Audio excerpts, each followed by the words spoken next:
Hey there, everyone. I hope you are doing fine and dandy like cotton candy. It's Z back here again with another video. This time, I am reviewing some of the cards that I bought that we just saw in my mail day review for my PSA submission. So, I'm going to be reviewing these and deciding if any of these four are worthy to have me send out. So the very first one, Clauncher, right off the bat, very clean surface. It's a beautiful looking card. However, one thing that stood out to me right away was this off center. So you can tell, probably even in this video, that the right border is a lot thicker than that left border.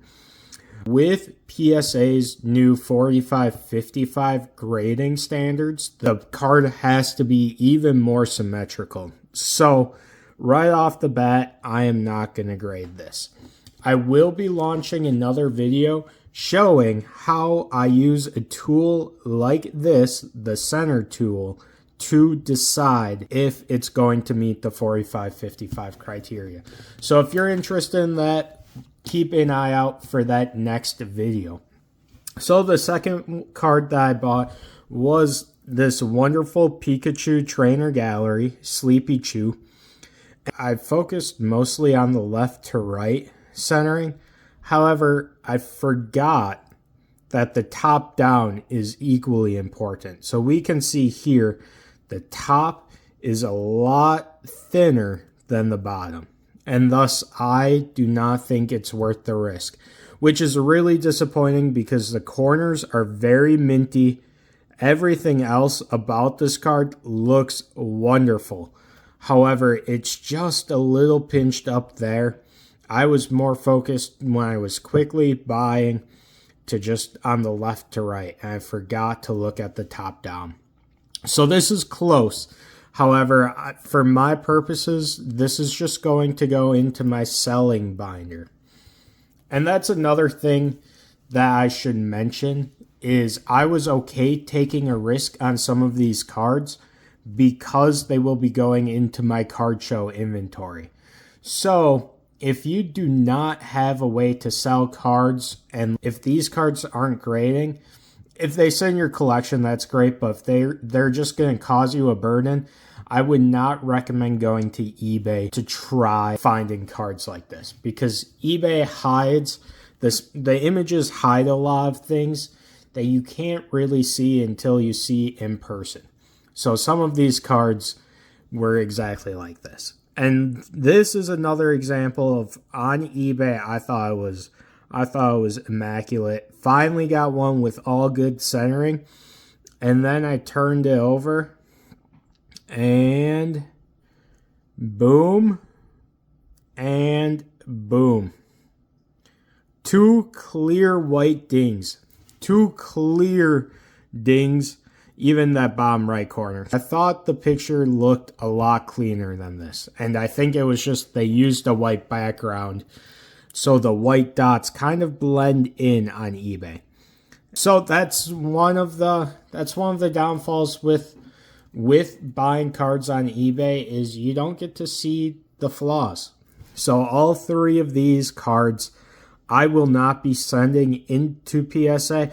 As I mentioned in the mail day video, this will go into my PC, and then these two will be going into card show inventory for slightly less than TGC Player. The nice thing is they're still mint copies, so I should still have a mint market price on them.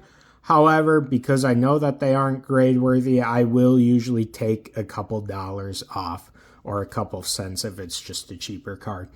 So those two are going to the sell. But this one we're going to take a risk on bulk submission.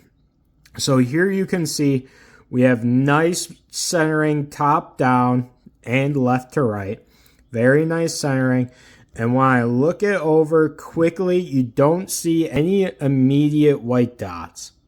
If you do look very closely, the corner, that's actually really good. That corner is pretty good.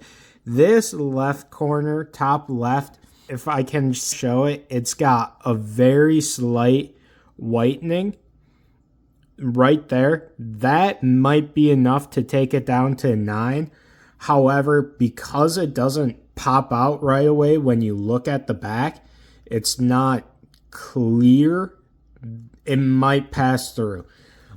That's kind of one thing I've learned is you can have whitening on the back, but it can't really just be noticeable right when you flip it over. So for example, the cloth, you flip it over and right away I saw those 2 white dots. That's going to be a guaranteed ding. This one is close enough. And I did see that PSA 9 market is around $18 to $20. So I'm going to send this one out because if it does get a 9, well, I might get my grading costs back on it and it'll be easier to sell in a PSA 9. If it does get a 10 though, the upside is there and it's going to be worth it. So that's kind of how I decide what cards I'm sending to PSA or not. So that's how I decide what cards I'm going to send to PSA or not. And like I said, I will be creating a video that explains how to use a centering tool for your own purposes if you are going to create submissions. So thank you for watching. Have yourselves a great day. I appreciate you. Peace out.